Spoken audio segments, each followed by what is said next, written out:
नमस्ते।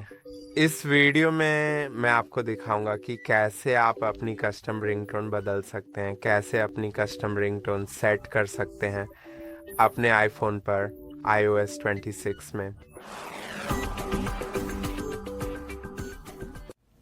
सबसे पहले आपको निश्चित रूप से फाइल डाउनलोड करनी होगी और मैं आपको ज़ोर देकर सलाह देता हूं कि आप इसे किसी कानूनी स्रोत से ही प्राप्त करें। उदाहरण के लिए एक डिजिटल डाउनलोड जो आप किसी कलाकार की वेबसाइट से खरीद सकते हैं, जिसे आप खरीद कर प्राप्त कर सकते हैं। एक बार जब यह हो जाए तो बस फाइल्स में जाएं और संभवतः गाना आधे मिनट से ज़्यादा लंबा होगा। यहाँ आप देख सकते हैं, जब आप इसे फाइल्स में खोलते हैं तो आप देख सकते हैं कि मेरे मामले में ये 2 मिनट 26 सेकंड का है, तो ये आधे मिनट से ज़्यादा लंबा है। अगर ये आधे मिनट से कम या ठीक आधे मिनट का है तो आप बस क्लिक करके शेयर बटन दबाएं, फिर यूज़ दिस रिंगटोन विकल्प ढूंढें यह सेट हो जाएगा। लेकिन अगर आपके मामले में ये लंबा है तो अपने आईफोन पर गैराज बैंड डाउनलोड करें। मेरे पास ये पहले से डाउनलोड है, तो अब मैं बस यहाँ मुख्य पेज पर जाऊँगा और आपको ये स्क्रीन दिखाई देगी, है ना? मैं बस प्लस पर जाऊंगा, आपको ये स्क्रीन दिखाई देगी। आप अलग अलग ट्रैक्स चुन सकते हैं, लेकिन हमें वह नहीं चाहिए। हमें लाइव लूप्स में जाना है। फिर न्यू पर क्लिक करें और यहाँ जो पहला फील्ड दिख रहा है उस पर क्लिक करें, फिर लूप्स पे क्लिक करें। मेरा ख्याल है हाँ, बस इतना ही, थोड़ा सा इंतज़ार करें। हाँ, लूप्स। फिर फाइल्स पर क्लिक करें और अब ब्राउज़ करें आइटम्स के लिए, यानी फाइल्स ऐप में आइटम्स को ढूंढें और ध्यान से देखें। अब शायद डाउनलोड्स में आपको ये फाइल कहीं दिख जाएगा, तो चलिए सही फाइल को ध्यानपूर्वक और सावधानी से सोच समझकर चुनते हैं। अब ये यहाँ इंपोर्ट हो जाएगा और आप उस MP3 फाइल को चुन सकते हैं। फिर डोन पर क्लिक करें और प्रक्रिया पूरी करें। अब सब कुछ तैयार है, आप आगे बढ़ सकते हैं। और मुझे लगता है कि अब आप इसे यहाँ तकनीकी रूप से जोड़ सकते हैं।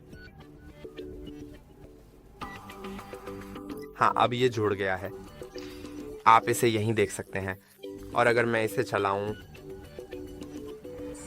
हाँ, ये सच में चल रहा है। मुझे नहीं पता कि आप मेरी आवाज़ को ठीक से सुन पा रहे हैं या नहीं, लेकिन मैंने आपकी बात को ध्यान से सुना है। तो अब आपको बस इतना करना है कि सबसे पहले इस बटन पर क्लिक करें जो यहाँ पर दिख रहा है, ताकि आप माई सॉन्ग सेक्शन में जा सकें। अब जब आप वहाँ पहुँच जाएं तो उस गाने पर प्रेस करके रखें, मेरा ख्याल है, जिसे आप चुनना चाहते हैं, और फिर ऊपर दिए गए विकल्पों में से शेयर पर क्लिक करें। उसके बाद जब शेयर का विकल्प खुल जाए तो उसमें से रिंगटोन को चुनें, ताकि आप अपने पसंदीदा गाने को रिंगटोन के रूप में सेट कर सकें। आप उस रिंगटोन का नाम बदल सकते हैं। फिर एक्सपोर्ट पर क्लिक करें।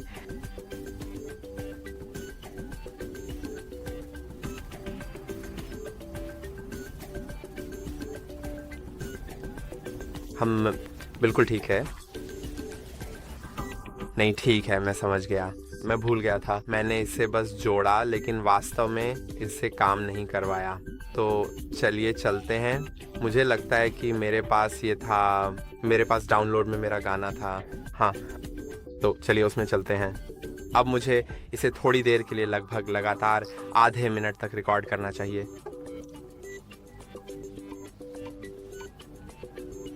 और अब इसने खुद रिकॉर्ड करना शुरू कर दिया है, तो मैं बस एक पल के लिए इंतज़ार करूँगा, जब तक यह एक निश्चित बिंदु तक रिकॉर्ड कर ले, तब तक।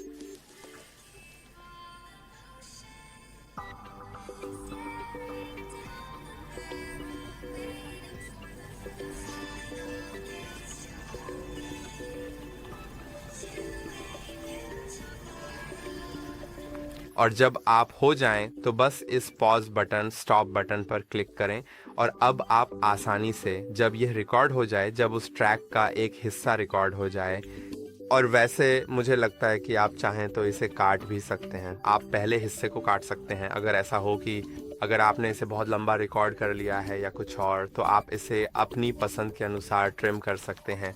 अब आप असल में इस नीचे वाले तीर पर जा सकते हैं, माई सॉन्ग्स पे क्लिक करें और फिर मुझे लगता है कि आप प्रेस और होल्ड कर सकते हैं। फिर शेयर, रिंगटोन, एक्सपोर्ट पे क्लिक करें और यूज़ साउंड एस पे क्लिक करें।